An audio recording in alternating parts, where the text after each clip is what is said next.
Okay, so we're tackling Steve Jobs this time. Walter Isaacson's biography. This one's a big one, Yeah, aren't it? it's massive. But it's fascinating. So let's dive in and see what we can find out about the man behind Apple.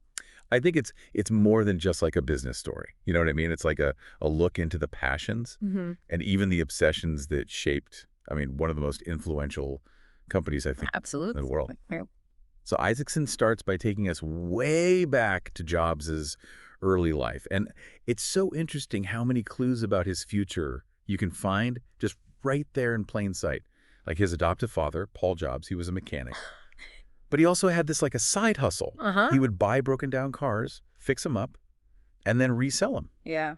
Do you think that like instilled in Steve this deep appreciation for how important craftsmanship and user friendliness are in a well-designed product? It's possible. I mean, that hands-on experience, like taking something that's super complex and making it work, or even making it better, that's a powerful lesson. Yeah. Isaacson also talks about how Paul taught Steve about value engineering, which basically means making really good products that normal people can actually afford. And I mean, that becomes a core part of Apple's philosophy, right? Oh, totally. It's like you can draw a straight line from Paul Jobs, like tinkering in the garage, to Steve obsessing over every little detail of the design of the first Mac. Yeah. Like a direct connection. Yeah. What about like the architectural style of the neighborhood they lived in, those Eichler homes with those clean lines and functional design? You got to think that made an impression. Definitely. Jobs was, I mean, he was really aware of design and aesthetics, even as a young kid. Yeah. And he saw this parallel between those homes that were affordable, but also stylish. Yeah. And that's what he wanted to do with Apple, make technology that's beautiful and that everyone can have, not just like a select few. Not just the wealthy or... Yeah, exactly. But he wasn't just like absorbing all these influences, was he? Isaacson paints this picture of Jobs as kind of a rebel, even as a teenager. Oh, yeah. Defying his dad by moving into a cabin with his girlfriend, Chrisanne Brennan, and taking like, I don't know how else to put this, but like a unique job playing Alice in Wonderland characters at the mall just to make ends meet. It shows you his independent spirit, right? That willingness to just break the mold. Yeah. And maybe, just maybe, it kind of foreshadows his later ability to like convince people to join him on these ventures that to some might have seemed totally crazy. Totally. And speaking of crazy ventures, what about Reed College? Right. Jobs famously drops out but keeps auditing classes that he's interested in. Isn't it wild that a calligraphy class is what ends up inspiring the beautiful typography of the Mac? Yeah. It really goes to show you those seemingly unrelated experiences can connect in the most unexpected ways. It's like, what's so fascinating about that is that Jobs was never afraid to just follow his curiosity, you know, even if it meant kind of going against the grain. Yeah. And sometimes those detours end up leading to like the most brilliant breakthroughs. Totally. That calligraphy class wasn't on anybody's like official curriculum for, how to be successful in tech. And yet it became a core ingredient in Apple's DNA. It's like a reminder for all of us, Stay open to new experiences. Just let your curiosity be your guide. You never know where it might lead you. Absolutely. So how about his trip to India? Okay, yeah. He goes searching for spiritual enlightenment, comes back with a shaved head, and this newfound appreciation for simplicity. Isaacson even mentions this kind of funny encounter with a health guru who like, just on a whim, decides to shave Jobs' head. I love that story. It's hilarious. It's so fun. But I also think it reveals something about his personality. He had this magnetism, right? This almost guru-like charisma that would later draw people to him and make him believe in his vision no matter how audacious it seemed. Totally.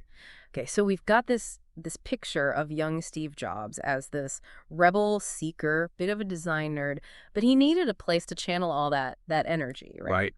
Enter Atari. This is where he really hones his tech skills and that like incredible drive. Yes. Isaacson tells the story about Jobs convincing Wozniak to design the game Breakout in a crazy short amount of time. Right.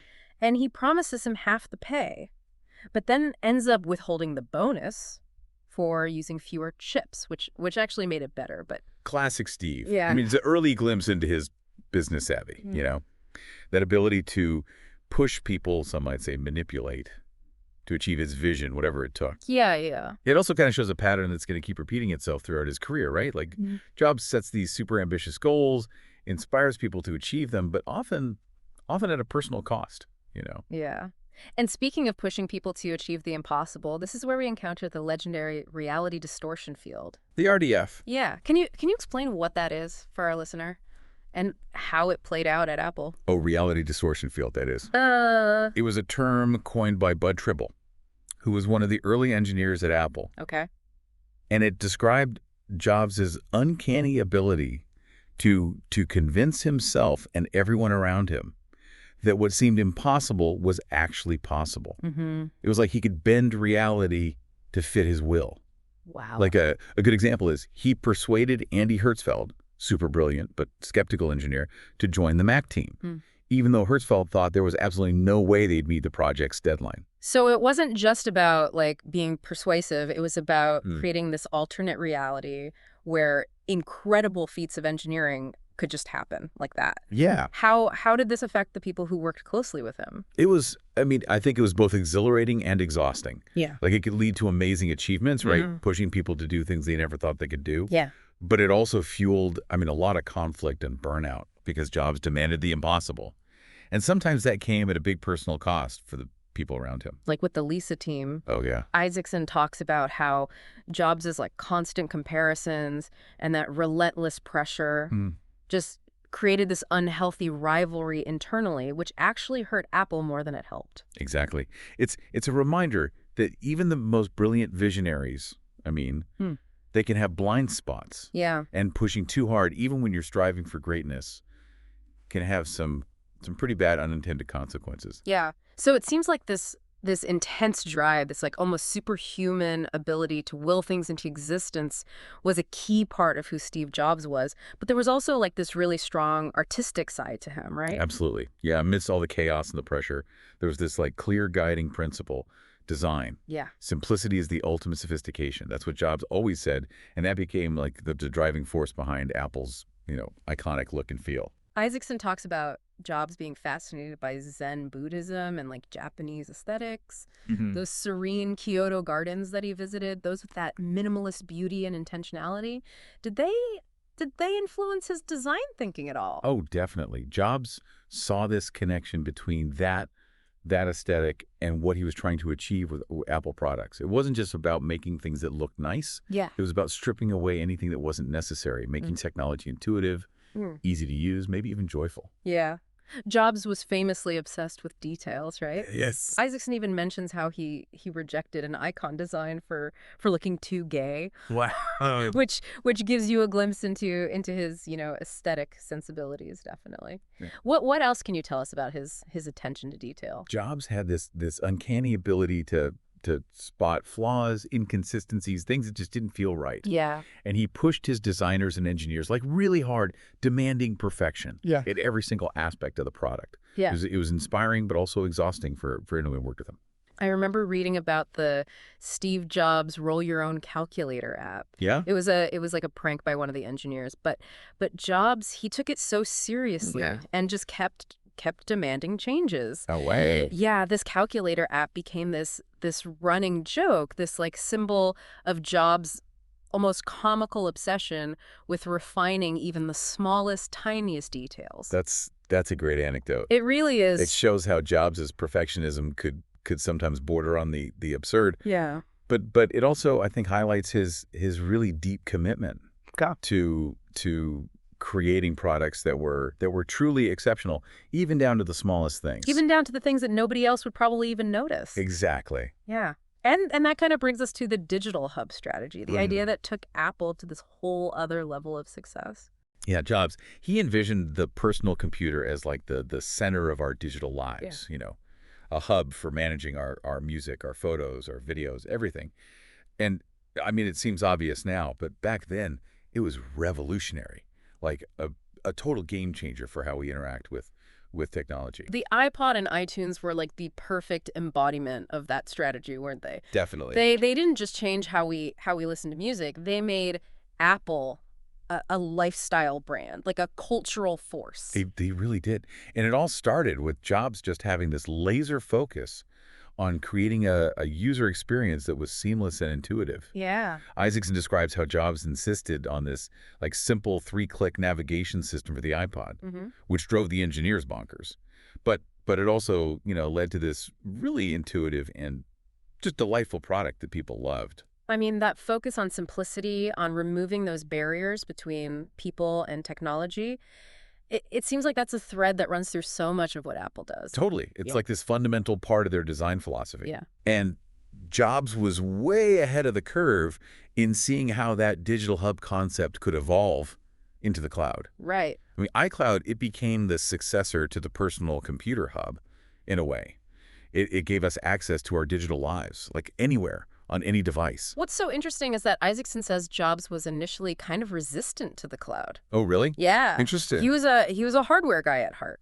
It took some convincing to get him to see the potential of a purely digital hub. Wow, that's a great point. It shows that even someone as visionary as Steve Jobs could be resistant to change, Yeah. especially when it challenged his own really deeply held beliefs. That's a great reminder that even the most innovative thinkers, Mm-hmm. they have to adapt and evolve as the world changes. Yeah. And speaking of creating a seamless user experience, we got to talk about the Apple Store. Oh, yeah, the Apple Store. Those stores are so much more than just, places to buy gadgets. They're like temples to Apple's design aesthetic and their whole customer-centric approach. That's a great way to put it. Yeah. Jobs and Ron Johnson, who is Apple's retail guru, Mm-hmm. they envision these stores as like extensions of the brand itself, Mm-hmm. like spaces that would reflect Apple's values, simplicity, elegance, that focus on customer experience. Isaacson talks about Jobs and Johnson spending hours just walking through malls, like meticulously analyzing store layouts and customer flow. Wow. Like they were anthropologists studying human behavior, trying to understand how people interact with spaces and with products. It's fascinating. The Genius Bar was another stroke of brilliance, don't you think? Oh, for sure. It blurred the lines between customer service and education, creating this welcoming space where people could get help, they could learn new things, and they could just feel connected to the Apple community. And it all stemmed from Jobs' own frustration with bad tech support, right? Exactly. Like he wanted to create a much more humane experience, one that felt personal and empowering. Yeah. It's remarkable how much of Apple's success can be traced back to Yeah. Jobs' personal experiences and his frustrations. That's what makes this biography so compelling. Yeah. It's not just like this dry account of business decisions. It's a story about this complex person, a human being, with all his flaws and brilliance, who's trying to make a dent in the universe. Speaking of complexity, I Yes. mean, no deep dive into Steve Jobs would be complete without talking about his personal life. Oh yeah.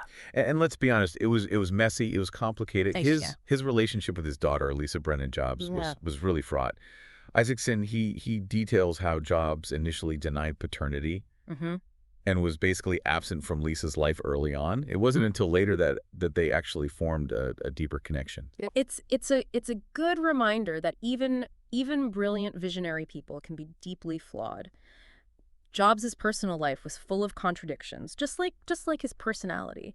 He could be incredibly demanding, controlling, but also capable of deep affection and generosity. His marriage to Laureen Powell definitely brought some stability, and they created this really close-knit family. Mm-hmm. But even then, like, Jobs' demanding personality would kind of slip through, Yeah. Isaacson even shares this anecdote about Jobs dismissing a calligrapher's work for their wedding invitations as shit. Oh my gosh. I know. Only Steve Jobs could get away with that. I mean, it's these little details that make him such a fascinating Yeah. and sometimes frustrating, character. Totally. But let's shift gears for a second and talk about his return to Apple in the late 90s. Okay. I mean, that was such an incredible moment in business history, wasn't it? It really was. I mean, the company was basically on the verge of collapse, and then Jobs comes back like this conquering hero, and just orchestrates one of the most remarkable turnarounds ever. It's like a Hollywood movie. Totally. He cuts product lines, he streamlines operations, and he brings back that laser focus on design and innovation that Apple was known for. Yeah. And then boom, you get the iMac, the iPod, the iPhone, the iPad. It was just this symphony of product launches that transformed Apple Yeah. into the powerhouse it is today. Jobs had this almost uncanny ability to anticipate what people wanted, even before they knew they wanted it. Right. He understood the emotional connection that people have with technology. Yeah. And he created products that were beautiful, intuitive. I mean, they were objects of desire as much as they were tools. Yeah, yeah. But it wasn't all smooth sailing, was it? I mean, Isaacson also talks about Jobs' health struggles, his battle with pancreatic cancer. It's a sobering reminder of his human vulnerability. Like, despite his larger than life persona, he was still human. Yeah. And what's striking is that Jobs approached his illness Right. with that same intensity and determination that he brought to everything else. Oh, wow. He researched treatments, he sought out the best doctors, he even tried to micromanage his own care. Really? But in the end, even Steve Jobs couldn't outrun mortality. Yeah. His death in 2011 was a loss that was felt all over the world. It was the end of an era, the passing of a true icon. Yeah, it's hard to picture the tech world without him, Yeah. He left such a huge mark on everything, both in terms of the products he created, Yeah. but also like the whole way he went about creating them. Jobs' impact it's undeniable, right? Yeah. He really pushed the boundaries of what was possible and challenged all these conventional ideas about technology. I mean, his legacy, it goes way beyond Apple too, right? Oh, absolutely. Like he helped to revolutionize personal computing, design, and just the whole way we interact with digital devices in general. Totally. And his influence is still, I mean, we still feel it today. Think about that quote, "Stay hungry, stay foolish." Mm-hmm. It captures that spirit of innovation so perfectly, and that belief in thinking differently, like pursuing your passions even when everybody else is telling you you're wrong. Jobs also had a massive impact on the music industry. He saw how digital music could be both convenient for consumers and also profitable for the music companies themselves. Yeah. And he made it happen with the iTunes store and the iPod.